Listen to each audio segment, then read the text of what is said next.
સોરઠ પંથકમાં ઉપરવાસના ભારે વરસાદથી કેશોદ, જૂનાગઢ અને માણાવદરના માર્ગો બંધ થવા પામ્યા છે।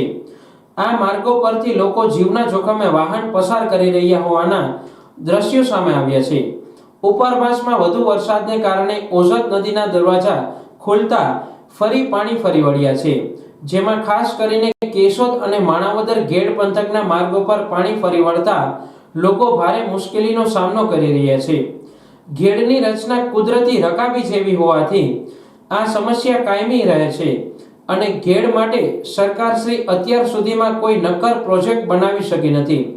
ખરેખર ઓઝત ઉબેણને ઊંડી અને પહોળી કરવાની વાતો દર ચોમાસે કરવામાં આવે છે, પરંતુ નથી નદીને ઊંડી કરવામાં આવતી કે નથી નદી ઉપરનું દબાણ દૂર કરવામાં આવતું।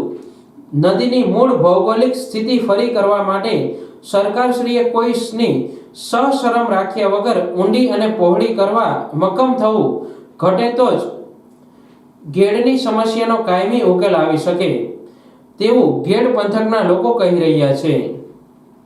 મટિયાળાથી આવી, મારું નામ હામત રામા રબારી, કોડિયાસર।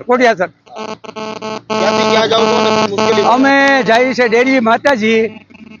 આ ઓજતનું ખાબડીનું પાણી આવતા બહુ મુશ્કેલીમાં છે। પછી આ એક દિવસ નથી, 5 દિવસ પણ હતું, પછી આજ પણ છે। અમે માતાજી ડેરી જઈએ છીએ।